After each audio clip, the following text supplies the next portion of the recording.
Hello, and you're listening to Eco-Justice Radio. We present environmental and climate stories from a social justice frame, featuring voices not necessarily heard on mainstream media. Eco-Justice Radio acknowledges that we recorded this show at least partially on the traditional territory of the Atacama people, also known as Kunza or Licanantay, in the Andean Altiplano of San Pedro de Atacama of Chile. Welcome. I am Jack Eidt. On today's show, nitrate mining and the history of Chile's Atacama Desert. We present the first of many episodes on the Atacama Desert, looking into its history of conquest and development of mining and exploitation of culture and music and poetry, with a review of Eduardo Galeano's important 1973 book, Open Veins of Latin America. We also feature excerpts from an interview with Don Victor Loyola, who worked for 30 years in the mining industry and now works at the Municipal Museum in the last nitrate town left in the Atacama Desert, Maria Elena.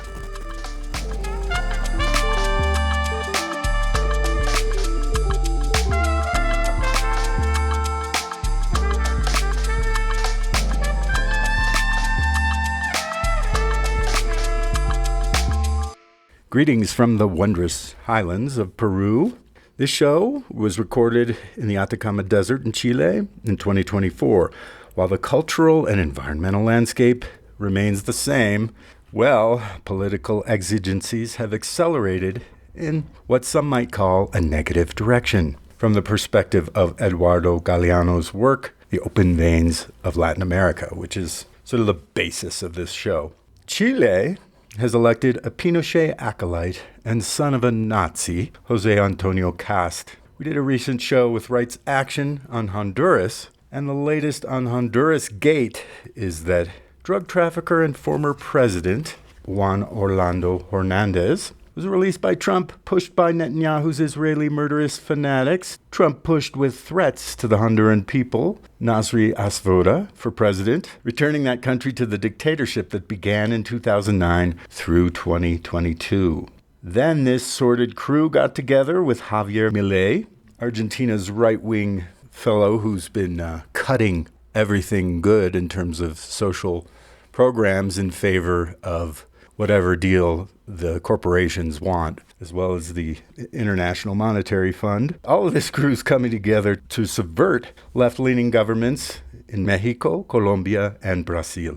The fund continues in Bolivia, where workers are in open revolt against their neoliberal government, supported by Trump's military, threats of course, the drug enforcement fellows, as well as the CIA. They're talking about kidnapping Evo Morales and causing other damage. But people are in revolt, which is what happens when this type of behavior becomes endemic. And Peru's election is underway with the leading left candidate, of course, charged with campaign corruption. His name's Roberto Sanchez, and that charge could put him in jail for 5 years, which would be just enough time to return that country to the sordid Fujimori dynasty to power. And the assault against the Cuban people continues with a complete blockade and threats of invasion. Yet, keep this in mind, the people persist. Never forget that. This is the first of a multi-part series Eco-Justice Radio will be presenting.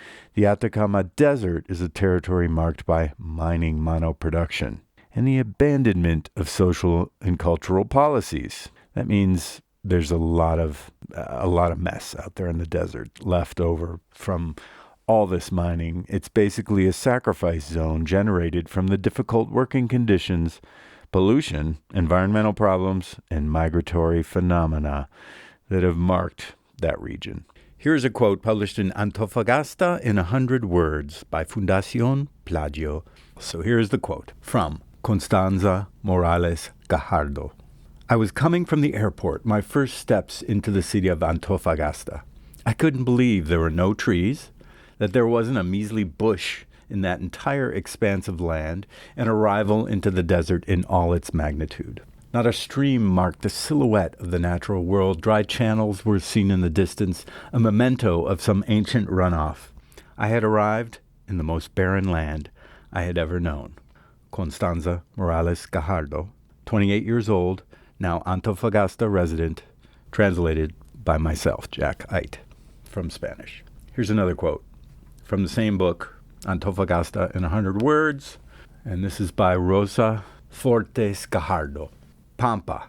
Now, Pampa, you should understand, is it's defined as an extensive treeless grassland area of South America, south of the Amazon River. So, here's the quote. Pampa, the desert road, arid and sweltering, brings silent and tired men, a landscape enervating and tragic. Lonely tombs of deserted mining towns fill lost spaces of others who have passed. I contemplate their tan skin, unfathomable eyes that see forever. The stones of the pampas hide secrets of lovers erased in time. An abandoned square, trunks that were once trees, laughter of ghost children, trains that pass and do not pass, leaving their wake of faded times in lost seasons of life. Dust upon dust, winds of the past, the desert road was lost in the recesses of my soul. That is by Rosa Fortes Gajardo, 79 years from Antofagasta, translated by myself, Jack Eidt. So, the month I spent in Chile's Atacama Desert had me looking into the history of mining, the economic motivations, the political maneuverings between the capital of Chile, that's Santiago, the United States and its economy, and, of course, Europe and their former preeminence, but continued interest in mining. What was once known as white gold was responsible for a war against both Peru and Bolivia, and resulted in Chile taking away Bolivia's access to the Pacific Ocean.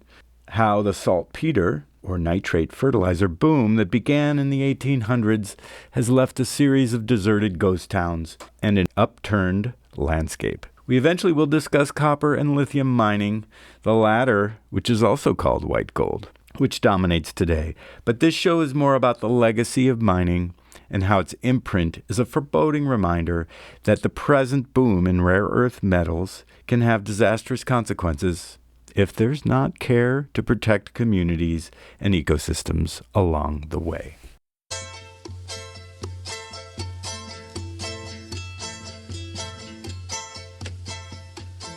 Gracias a la vida que me ha dado tanto, me dio dos luceros que cuando los abro perfecto distingo lo negro del blanco y en el alto cielo su fondo estrellado. En las multitudes el hombre que yo amo. That was Gracias a la Vida by Violeta Parra from 1966. Violeta Parra was a Chilean composer, singer, songwriter, folklorist, ethnomusicologist, and visual artist. She pioneered the Nueva Canción Chileña, which is the Chilean new song, a renewal and a reinvention of Chilean folk music that will extend its sphere of influence outside of Chile. So, we're going to start with the recent history. Chile in the 1970s, a place in the midst of the democratic socialist government of Salvador Allende. He was the first Marxist ever to become president in a democratic election, and his focus was to bring equality and liberty to the people of the South American nation. Salvador Allende said, "The Popular Unity government represented the first attempt anywhere to build a genuinely democratic transition to socialism, a socialism that, owing to its origin, might be guided not by authoritarian bureaucracy, but by democratic self-rule." As Eduardo Galeano, the late Uruguayan writer of the famous 1973 book, Open Veins of Latin America, 5 Centuries of the Pillage of a Continent, no country in South America was safe from the history of 500 years of exploitation and colonization. From Salvador Allende, as his government was overthrown, which would lead to his death. They have the power. They can overwhelm us. But social processes do not stop, either with crime nor with force. Chilean writer Isabel Allende called it the day we buried our freedom on September 11th, 1973, when a military coup ended a century of democratic tradition in Chile and began a decades-long dictatorial reign of General Augusto Pinochet. Similar U.S.-backed CIA-planned coups followed in Uruguay and Argentina, then caused massive upheaval and destruction in Central America in the 1980s, and these coups continue today. Under Obama, there was the coup in Honduras, overthrowing the Democratic-elected Mel Zelaya. There have been softer coups recently in Paraguay and Brazil, and failed coups under Trump in Venezuela and Nicaragua. And there was a short-lived coup in Bolivia in 2019, and let's just say lithium mining and the control of the economy by the neoliberal capitalist forces was a big part of it. And another attempted military coup happened in Bolivia just a short time ago, June of this year. It was an attempted coup that failed. The strategy, designed in Washington and imposed upon the Latin American people, comes from economic and political forces, corporations, and military strategists with an interest in complete hegemony and domination of any nation or people who push for an independent view from the multinational corporations and world financial control entities. And this is, of course, enforced by the International Monetary Fund, the World Bank, the Inter-American Development Bank, and other entities like that. And I hate to say it, but what are known as liberal and conservative parties in the U.S. work together to push this imperial directive of domination of Latin America. In every instance, the military acts as mercenaries to privileged groups in power. The general who led the coup in Honduras, pushed or supported by the Obama administration, was a graduate of what used to be called the School of the Americas. And the overthrow was accomplished from what was then a U.S. military air base called Palmarola. I'm talking about all of these different instances to give you the context. We're talking about Chile, and we're starting off with the coup in Chile, but these coups are happening everywhere. In Latin America, they're also happening all over the world. And who is pushing it? Well, in this case, it's the U.S. Back to Chile in the 1970s under Pinochet, the worst violation of human rights happened. Repression, torture, concentration camps, censorship, imprisonment without trial, and summary executions. Thousands of people were disappeared. Salvador Allende committed suicide as the National La Moneda Palace was bombed. The poet Pablo Neruda died under suspicious circumstances. The singer Victor Jara was killed in the National Stadium, along with so many others. Here is Victor Jara singing The Right to Live in Peace, a song ostensibly about Vietnam, but we understand really what this song means.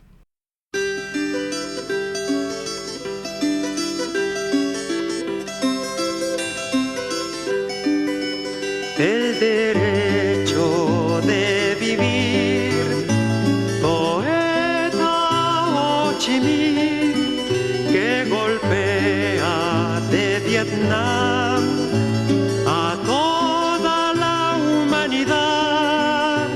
Ningún cañón borrará el surco de tu arrozal.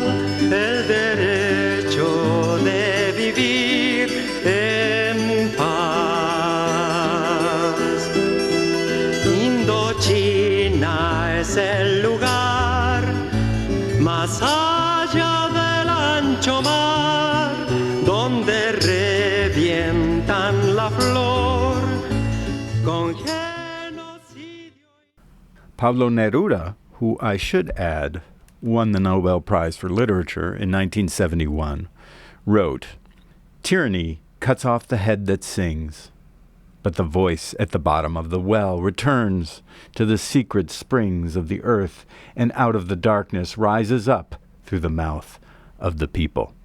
We now will feature some analysis inspired by Stephen McCloskey's review of Eduardo Galeano's book, and you can find that from the Center for Global Education. In this context, Eduardo Galeano published his book, Open Veins of Latin America. A 2009 review of the book by Mongradian said this: "A continent blessed with bountiful natural resources has been systematically stripped of its gold, silver, tin, copper, oil, nitrates, manganese, and rubber, while its people remain among the poorest on earth, with high levels of infant mortality, illiteracy." Well, Galeano was heavily influenced by what is called the dependency theory, which argued that as a result of unequal distribution of power and resources, some countries have developed at a faster pace than others. So what's happening is there's a lot of dependency that's been forced upon these Latin American countries by the more powerful countries. It started off with Europe, and it has become the United States who has been pushing it. One of the leading advocates of dependency theory, Andre Gunther Frank, argued that global trade is between strong core states and weak peripheral states, and that the latter have been subjected to centuries of domination by the core with a view to maintaining their peripheral status as suppliers of primary resources and consumers of processed commodities. Now, I know this is a lot of economic gobbledygook to a lot of people, but what we're trying to say here is colonization continues, and it's done in many different ways. And this has an effect on people. It has an effect on the land. It can be read when you travel on the land. So I'm here in Chile, traveling on the land, and experiencing pretty shocking effects from decades, even centuries, of utilizing this land for one thing, just to extract the wealth from it and to give some people some jobs, but not to build a society that is based around a sustainable view of what the land can provide and what the water that's available can give, creating a society that'll last. What we're seeing is a society that we've traveled through the nitrate mining towns, and there's just a series of ghost towns throughout. So we're going to get to that, but I'm still covering the concept of how this concept comes along and why there is not an interest in taking care of this land other than taking what they can from it and then moving on. So in Open Veins, Eduardo Galeano explicitly links the development of Europe and later the United States to the underdevelopment and exploitation of Latin America. He suggested Latin America is the region of open veins. Everything from the discovery until our times has always been transmuted into European or later United States capital, and as such has accumulated in other places, distant centers of power. So the wealth of Latin America is taken to develop other places. This dependent relationship is a problem, okay? How did Latin America develop Europe and later the U.S.? Well, Galeano wrote, "Poverty is not written in the stars. Underdevelopment is not one of God's mysterious designs. It is instead the product of, imperial design." And Galeano revealed the full horror of what followed when Renaissance Europeans ventured across the ocean and buried their teeth in the throats of indigenous civilizations. Open Veins has 3 parts. In the first, he recounts how the European lust for gold and silver brought Spanish and Portuguese colonists to the Americas, or what they called the Americas, under the cloak of propagating Christianity. Entire indigenous populations were, exterminated through indentured slavery in gold and silver mines, or from their lack of resistance to the bacteria and viruses carried by their conquerors. Some died by their own hand in anticipation of the fate that awaited them. It's pretty brutal. So in 1532, the Inca leader, Atahualpa, fulfilled his promise to the Spanish conquistador, Francisco Pizarro, of filling 1 room with gold and 2 more with silver, but was not spared. From 1545 to 1558, 99% of Spanish mineral exports from the Americas came chiefly from the silver mines in Potosi, which is now Bolivia, which not only stimulated Europe's economic development, one may say that they made it possible. The Spanish aristocracy frittered away much of the wealth on creating new titles, extravagant and needless wars, to the point that the Habsburg regime fell into bankruptcy by 1700. It's something that sounds familiar to what the United States is doing about frittering away their wealth on extravagance and needless wars. So, cautionary tale there. The Latin American satellites with the strongest links to the core in the period of imperialism are today the poorest. Potosi, argued Galeano, is the best example of this underdevelopment when poverty and depopulation followed the stripping of silver from the seams of the mines. The part of Bolivia that was once Potosi has had a population larger than Argentina, but is now 6 times smaller. So, the indigenous people of the Americas totaled no less than 70 million when the foreign conquerors appeared on the horizon. A century and a half later, they reduced to 3.5 million.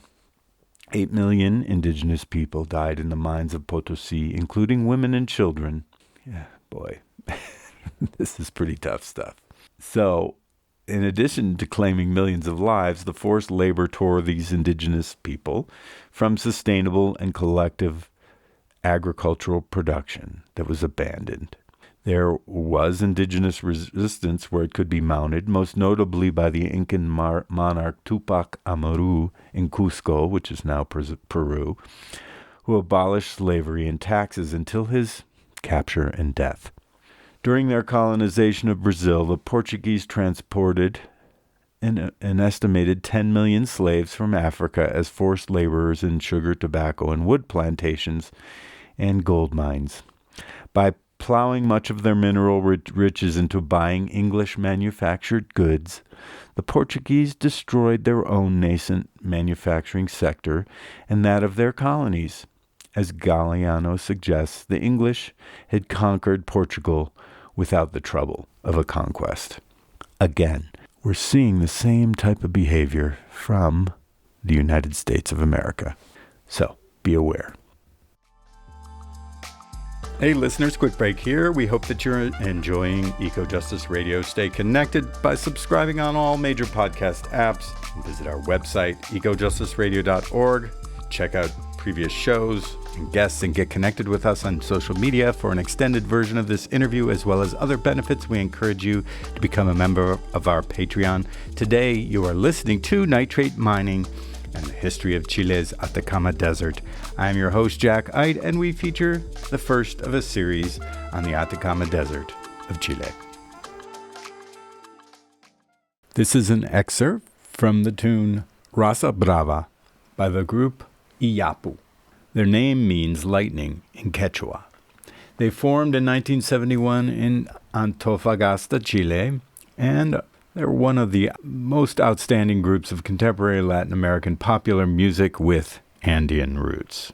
These are a wide variety of musical instruments of different origins. They also play various percussion instruments, leguero, bass drums, Peruvian box drums, congas, bongo, cultrún, and Latin percussion. We will feature more of their music later in the series.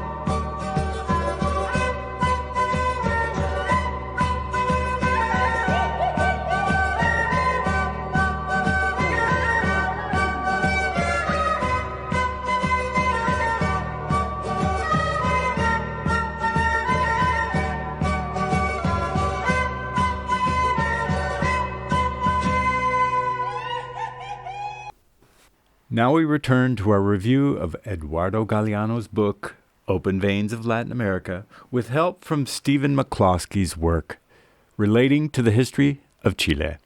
We will be getting to the history and today's reality of mining in our interview with Don Victor Loyola from the Atacama Desert mining town of Maria Elena shortly. So please bear with us and forgive this somewhat not uplifting rundown of how colonialism continues to be a destabilizing force. I also want to remind our listeners that Chile today has fully returned to its democratic roots, and their present leadership comes from the center-left of the political spectrum. Yet, the dominance of an oligarchy out of Santiago, backed up by a constitution that favors private ownership and international plunder, sponsored by a caste of multinational corporations and foreign governments, led by the U.S., continues. So, here we go. U.S. Colonialism, Chapter 3 of Open Veins, discusses the implications of the United States industrial expansion for Latin America, based on consumption of minerals and petroleum from states south of the Rio Grande. Chilean copper, Bolivian tin, Brazilian iron ore, and Venezuelan oil were among the resources extracted from the continent, cured through military and political economic interference, as we've been talking about. So, the U.S. support for military dictatorship in Brazil in 1964 ensured that disputed iron ore rights fell into the hands of a Cleveland, Ohio-based mining company. As one of the key architects of neoliberalism, Friedrich von Hayek, once remarked after a visit to Chile following that 1973 coup, "My personal preference leans towards a liberal dictatorship rather than a democratic government devoid of liberalism." Interesting, that word liberalism. Authoritarian leaders could be relied upon to implement neoliberal reforms by force and necessary to suppress voices of dissent. Section 2 of Open Veins is dominated by the narrative of European retreat from Latin America and the advancement of U.S. commercial interests, described by Galeano as a contemporary structure of plunder. The buoyancy of the U.S. economy post-World War II saw the exponential growth of U.S. corporations and the complicity of the military and business elites across the continent. So, the process of foreign control of key Latin American industrial sectors, primarily by U.S. corporations, was the International Monetary Fund, which we talked about earlier, which began extolling the virtues of what Naomi Klein described as the shock doctrine of neoliberalism: currency devaluations, removal of price controls, wage freezes, tariff reduction on imports. Indeed, the laboratory of neoliberalism was Pinochet's Chile, under the tutelage of that guru Milton Friedman, to disastrous effect. In a postscript to Open Veins, comprising Section 3, written 7 years after its publication, Galeano could reflect upon that 1973 coup in Chile and the rolling out of neoliberal reforms and the debt crisis that was enveloping the continent. He concluded that underdevelopment in Latin America is a consequence of development elsewhere, that we Latin Americans are poor because the ground we tread is rich, and that places privileged by nature have been cursed by history.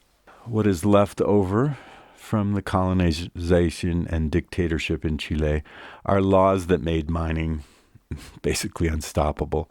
The law on mining concessions was put in 1982 under the Pinochet's government to say that underground rights to minerals were separate from surface property owners, giving free access to minerals for private investors, regardless of those people who live on that land. Also, water is private. It's not a public good. It's not a right for everyone. It is something that is owned, something that is taken, something that is used, not a human right, as we know it should be. These are important issues to consider. In our next part, I will discuss the history of nitrate mining. So we'll get into that in a second.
That was Iyapu, Estudio para Charango. We look back into the centuries of intensive mining in the Atacama Desert of Chile, which all started with silver, then guano, if you can believe that, saltpeter or sodium nitrate, later copper, and now a massive rush to expand lithium production. Each boom and bust cycle has marked the landscape with countless abandoned towns and mines, which we were exploring over the last month, each a time capsule of lives lived and choices made. Saltpeter or sodium nitrate mining began in the 19th century, an example of the illusory fortunes of Latin American resources on the world market, that the lithium boom of today threatens to repeat. It's funny how these things keep repeating, these coups, these levels of domination, of dependency. It just keeps on repeating itself. What started with pelican and seagull droppings coating the coastal rocky cliffs for rainless generations, scraped off and shipped to the old world to revive exhausted European soil. Nitrates, found in the desert soil of the pampas of then Peru, proved an even more valuable commodity, used as fertilizer and an explosive, or what is sometimes called fertilizer bomb, or in today's version, rocket fuel. Pampas, again, as we said earlier, are the treeless plains found between the coastal mountains and the high Andean plateau to the east. So in this day, it was Peru, this area, and the Lima, capital Lima, oligarchy grew up on the silver from Potosi and then moved to bird droppings, and later the shiny white rock formations called saltpeter. Unfortunately, as Eduardo Galeano wrote in his book, which we've been following in this show, they became indebted to the British, who had replaced the Spanish and who played around with the export pricing and basically exhausted the resource of guano, and then took over the nitrate fields with the workers surviving in hovels, working 15-hour days. They were paid in script put out by the company that lost about half its value at the company store. The mines moved down to what was Bolivia, but the works were owned by Peruvians and Chileans. So, because the Bolivians suggested a tax on the nitrates, well, the Chilean army invaded and never to leave again, and the Bolivians lost. In the Pacific, or Saltpeter War of 1879, Chile took territory from both Peru and Bolivia, controlling the Atacama Desert and mining interests. The impact of the lost nitrate income to Peru is massive and debilitating. Bolivia lost its Pacific port, but also the most productive copper mine that they'd find out later, called Chuquicamata, which continues in production until today. And it has a speckled history from the environmental side that we're not getting into in this show. Moreover, British investments into the nitrate mining fields paid off when Chile took over. In the early 1890s, Chile sent 3/4 of its exports over to Britain, and though Chile had the world monopoly on nitrates, John Thomas North of the Liverpool Nitrate Company was the nitrate king. There was a brief effort to nationalize the nitrate fields between 1886 and 1890. And how do you think that ended? Well, it ended in a civil war, we'll put that in quotes, funded on one side by the British, and the president at the time ended up committing suicide under attack, the same way Salvador Allende would go down almost 100 years later. Workers from these South American nations and beyond lived in company towns and forged, in the words of UN Education, Science, and Cultural Organization, that's UNESCO, a distinctive communal Pampinos culture, despite the harsh conditions. The salitre, or saltpeter, culture, and the associated towns are now mostly gone, since, well, two German scientists, right around between the world wars, they figured out, through the Haber-Bosch process, how to chemically fix nitrogen from the air, this white gold, on an industrial level. Eventually, nitrate mining for saltpeter became a losing proposition. The Chilean economy went into a tailspin, and the bust followed. Today, so many towns, maybe 120 of them or more, their houses, squares, schools, cemeteries, have been abandoned and lie in ruins. Ghost towns, remediation and restoration of the mines are not words or concepts employed with regards to these companies who were in business. The industrial processes and machinery left the rust creaking in the winds blowing across the Atacama Desert. The environment, the water resources were contaminated. The flowering tree, the tamarugo, that grows without need for rain, often or largely cut down, or the underground water sustenance was usurped. Though the Chilean government is said to working on restoration in this case, and the species still survives. So we talked with Don Victor Loyola, who today works in the Museo Comunal of Maria Elena, which is, a local town that still, up until recently, had been continued mining for nitrates, but recently closed that down. But processing plant still continues in Maria Elena, as well as the solar arrays put out on the landscape that have replaced the mining. And Don Victor Loyola worked for 30 years in the mines, so we have a discussion with him to follow. This is Jack Eidt. I'm here in Maria Elena in Chile, in the Atacama Desert, with Don Victor Loyola. He's in charge of tourism for the Municipal Foundation of Maria Elena. It's a town inland of the Pacific coast in the north of Chile. And Don Victor has worked for 30 years for mining companies in the Atacama Desert. And he has quite a lot of experience. Welcome to Eco Justice Radio. Thank you. Yeah, it's good to talk with you and be here with you. Can you explain a little bit? Osceola, the photographer who I've been working with, we've been staying here for a few days, and you've been touring us around Maria Elena and a lot of that's happening out in the desert here, or that has happened. We've learned a lot of the history of this desert of mining, and mining of in English, saltpeter, or salitres. So could you explain a little bit about the town of Maria Elena and how it was formed, how mining has been a big part of the history of this region? Well, thanks for the invitation to talk about this first. Well, Maria Elena was founded in 1926. Yes, the owner of this company was the Guggenheim brothers.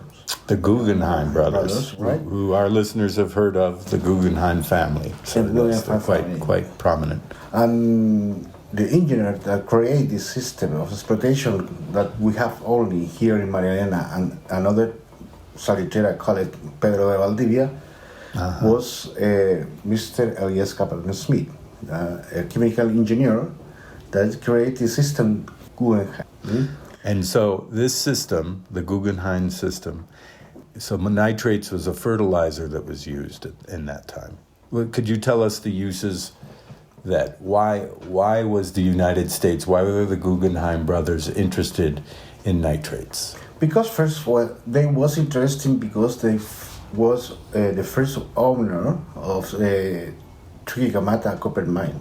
And So this was copper, a totally different Yes. interest, and there was a whole boom of copper in this region as well. yes, it's the potential mineral of here. We are exploiting many copper here. Right, correct. They was coming from to Chile to get this project in Chuquicamata and know the exploitation here of saltpeter here in the desert. Right. And they saw and they sent to Mr. Elias Capellan to see how you make that. Was he from the United States or was he Chileno? Chilean. Well, they saw that was very interesting to make this exploitation here.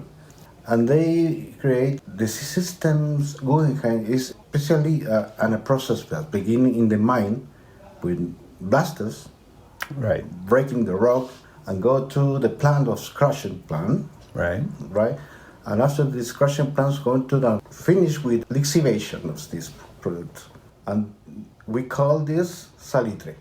When they finish the elaboration is salitre.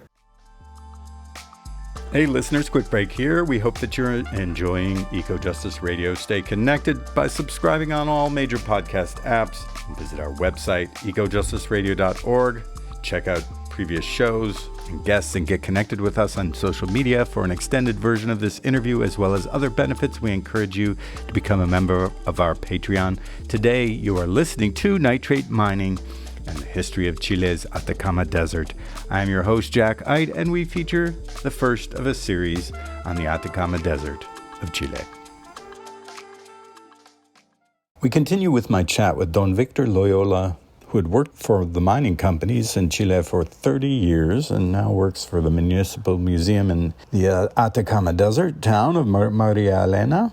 He discusses the devastating loss that the end of the nitrate boom was for Chile, that started with the Great Depression in 1929, communities that are built around single industries, company towns, effectively. When that company decides to close up shop, nothing is left for people to live on, and towns and ways of living can be ended. Yes, in the United States and Europe too, and so many And countries Europe in too, Europe yes, too. of course. One also the big is Germany. They of times many saltpeter in Europe, right? And the United States too, another country too. Now actually is China too. Is by to. And this was in the 1920s, so this was after World War I, before World War II, correct? Yes, we had this was critical this situation because when the beginning of the First World War and the Second World War in this. So you could no longer sell the nitrate. That was so very critical for us in Chile. And finished and died so many saliteras in this time. I had to say the saliteras town, I say that. Companies or offices. Company towns, right, and they called them oficinas. Towns, right? Right. And after this, in the time of the 1920 or 1913, we tried to begin again to make the exploitation from this. But Germany created the artificial saltpeter. Right. So adapting to the blockade, Germany developed their own form of saltpeter or nitrate, so they didn't depend on the supply coming from Chile. Yeah, we had so many problems with that. But when only saliteras are not in after this time was living to this time was Maria Elena and Pedro de Valdivia. Mm-hmm. Yeah. And Pueblo de Valdivia was a town south of here that we visited today. Yes, in the south of Maria Elena. Right, and it was quite a big industrial town at that time.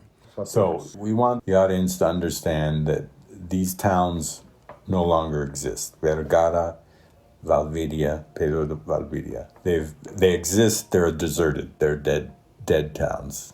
Yes, was there. Yeah, Was and they've just been left, and the landscape has been left, and the processing that they were doing has not been remediated. It is as if they just stopped work, and now there's still some processing, some different things going on in a couple of these places, but mostly the industrial processes and the residents, the entire towns, have all left. What's happened, this is one of the driest places on the earth. I mean, there is literally almost no native vegetation. There's a few trees, there's a few river beds that come down. Can you explain a little bit of the environment? Well, to live here is very complicated because we have all the riqueza, The richness, yes. the richness here in the north. And I should say wealth, especially yes. the copper, the gold, everything, and St. Peter, Salitre, and this mountain. And we bring with piping to every places, every cities here to the coast. They bring the water from the mountains to the coast, is what you're saying. Yes, It's piped down through to pipeline. all the city, all the towns. It's very appreciated this. But we had to the Rio Loa,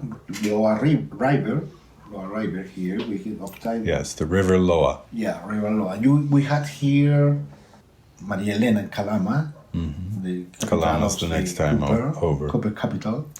Calama's the copper capital? Yes. Did you say? Are they still mining copper there? Or was because, well, Antofagasta is the capital of all this exploitation here in the country, but Calama too. Yeah, we have so many copper company here exploiting. Back into I told you, over the Loa River. Mm-hmm. Just go from the west to the east, from the Cordillera, from the coast, come the river. We have water here. Yeah. In this time, we have so many possibilities because the people that working here now are beginning new projects for change the ocean water, change to potable water. Desalination. Yes. In fact, there's a significant amount of desalination going on in Antofagasta. That's how they're basically surviving is through desal. It's very important water here because the water is life. Absolutely. We don't have water, don't have life. We have the sun is very strong. The radiation here, we have the more big radiation in the world in this point. Sun radiation, yes. Yeah, very hot. I burn quite quickly out there on the sun. Yeah. And it's the middle of winter that we're here. When I come to work here my first time, here in the desert, here Maria Elena, coming from to work my first time, my first days, was very complicated for me because I drink water all the time. Yeah. Only, oh my God, what are making here is very only desert. It's hot. I can work it with this one. But I'll follow here. Yeah. It's beautiful to work there. Out here, what kind of wildlife survives out in The only people that is living here, we are the humans people. the human people? Meaning there's almost no natural. I see a lot of zopilotes, the turkey vultures. Jote. Jote, yeah. Es un zopilote, un buitre. The buitre is a huge, only dead animals. Right. Is similar, is familiar of the condor. And the condor comes from up in the Andes. Only the Andes. Only we had found in Quillagua camélidos. ¿No es cierto? What is that? Camélidos, que son las llamas. Oh, the llamas. Las llamas, Okay. los guanacos. Guanacos. Yes, those are in English we call them llamas, but there's different species of them that people identify mainly with Peru and Bolivia. Yes. So they have them here too. But only where we have the indigenous, they have the guanacos, picuñas, llamas or lamas, right? The conversation with Don Victor then shifted to the ancient indigenous presence. More than 5,000 geoglyphs, prehistoric works of art, placed on or worked into the landscape, had been recorded in the Atacama Desert of northern Chile. We're talking about these hills without trees and without much vegetation. Can you explain these geoglyphs in the region here? Hace mucho tiempo, so many time ago, like 5,000 years, where the Inca they crossing from the north to the south of Chile. They cross Ecuador, they cross Colombia, they cross Peru and Bolivia, all the frontier border for the Andes mountain. They stayed in the mountain, in the mountains, in community. They are living in state, San Pedro, all the town, Tiu. They cross from to the coast, walking from to get enough time per products of the sea. They make change. To get seafood. They pay for system was the change. I bring you camel or llama or llama or right. I bring you llama from the mountain, and they chase off with fish. And when they go crossing from Andes Mountain from the coast, they live in the hills, destroy or hill live. So they were making a statement of their visit to the coast? Is that what when they visited, they saw somebody Chango, the indigenous in the coast, they call it Changos. The name of the indigenous group there, and they're in the coast. But they're related Inca or Quechua? Are they? Yes, you have the Quechua and have the Aymaras. Okay. Yeah? Aymaras. Or Kunsa. Okay. Or three different tribus or groups. The largest prehistoric anthropomorphic geoglyph is found here, known as the Atacama Giant. The figure is 119 meters. That's 390 feet long, and one of the many geoglyphs to be found in the region. And let me tell you, it's striking, it's amazing, it's incredible how long they've been there. It's really a sight to see that you really can kind of only see if you're flying over, which we took some drone shots that we will share over time. The best known geoglyphs in the world are the Nazca lines, built between 200 BC and 800 AD, and located approximately 800 kilometers away in coastal Peru. The Chilean glyphs in the Atacama Desert are far more numerous and varied in style. They cover a much larger region. We visited 2 different sites, but there were a number of other ones, and they were built between 600 and 1500 AD. Both the Nazca lines and the Atacama glyphs had multiple symbolic or ritual purposes, while scholars believe that the Atacama glyphs additionally had a vital role in the transportation network using the llama caravans connecting the great Southern American civilizations. So, built and refined by several South American cultures, likely including Tiwanaku and Inca, as well as less advanced groups, the widely varied geoglyphs are found in geometric, animal, and human forms, and in about 50 different types. Using artifacts and stylistic characteristics, archaeologists believe the earliest were first constructed during the Middle Period, beginning around, as we said, like 800 AD. The most recent may be associated with the early Christian rites of the 16th century. Some geoglyphs are found in isolation. Some are in panels up to 50 figures. They're found on hillsides, pampas, and valley floors throughout the Atacama Desert, but they are always found near ancient pre-Hispanic trackways, marking those llama caravan routes through the difficult regions of the desert connecting the ancient people of South America. So this Atacama Giant, notable for its size and hillside position, has been assumed to be an astronomical guide. The rays emanating from the figure's head may have represented a headdress, but they align with the moon to tell time in a way that was probably quite practical. By gauging the seasons, the ancients who crafted the hill figure, sometime between 1000 and 1400, could better predict the rainy season.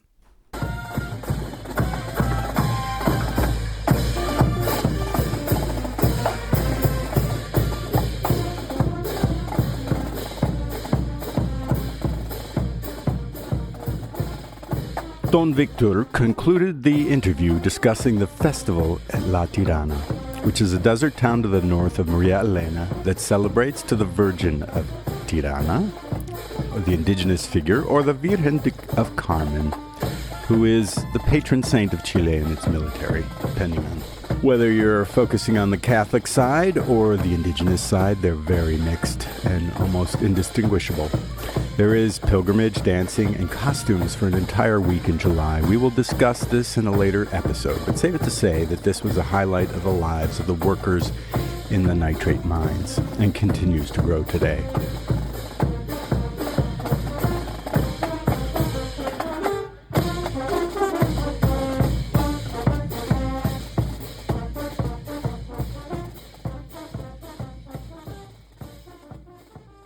So, the Lautaro Nitrate Company Limited settled one saltpeter town called Chacabuco in 1924.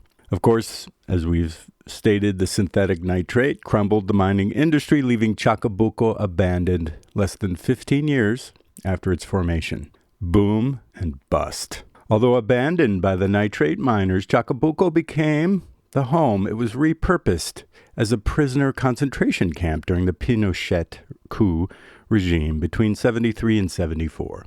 After seizing power, Pinochet sent thousands of political activists, intellectuals, and those opposing his regime to detention centers, as we mentioned early in this show, throughout Chile, and one such being the deserted town of Chacabuco. Its architecture of surveillance worked well for the military as they reused the nitrate workers' residential units as cells for political prisoners. Although we've been told that Chacabuco remains surrounded by approximately 98 lost landmines left by the Chilean military, it is a tourist site now and can be visited without risk of being blown up as long as you don't go wandering. So, to finish this off here, we want to share a poem. It's called Oficinas Altreras Chacabuco by Wilfredo Dorador A., published in 2007 in Alfarero del Tiempo, the Potter of Time, talking about how the desert forms itself. Incredible poetry. So you should know Wilfredo Dorador is the father of the renowned University of Antofagasta academic Cristina Dorador, who specializes in the study of microbiology of the salt flats of the Atacama that are so threatened by the present lithium boom. We did an interview with her, which we will share later. And this is my own translation. Forgive me to the original author. It definitely isn't as good as the Spanish version. Oficina Saltrera Chacabuco by Wilfredo Dorador. These are the streets of my early childhood. This is the salt, the loneliness that overwhelms them. This is the home of the absent sea, and there are hands like the bread of the new encounter. The pepper and its breeze, the neighborly voices, the pupils, the longings of my beloved. The rumor of kisses that return, joy is the hunger towards the origin, and there are laughs that are resurrected from long ago. Then the names, the hitches. It is my town, revived in its naked forces. The sun that raised its energies, crack of the reverberations, will of endless fire. In this square, I learned spring, and in the backyard nostalgia and orphaned forests, I argued for knives. And in this place, the chains, the shackles, that silenced conscience of human crickets. Next the rafts rotted, the dynamite went over the top, and the dogs cried all the absences. I am the last redeemed oak. The angel of frost sings corollary and cross of fire, a crown of tin, is more of a being than thought, and I am the becoming of an empampad seas. I belong to the abyss of another time. That is Wilfredo Dorador from the book Alfarero del Tiempo. Thank you to our listeners for joining us, and thank you to our guest, Don Victor Loyola. This has been Nitrate Mining and the History of Chile's Atacama Desert. For an extended version of this show, become a member of our Patreon or visit our website at ecojusticeradio.org. Please connect with us on social media at Ecojustice Radio, SoCal350, and Wilder Utopia. If you like what you heard and you want others to be informed, subscribe, share the episodes, and help us continue our efforts by joining our Patreon or making a tax-deductible donation to the show.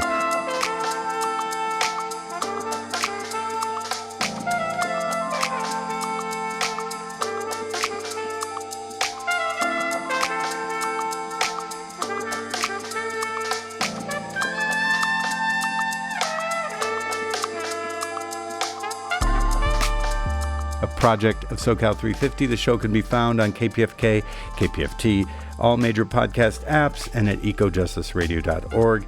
Executive producer and host, myself, Jack Eidt, co-host, Jessica Aldridge, co-host, Carrie Kim, and engineer and original music by Blake Quake Beats. And until next time, remember, the power is yours.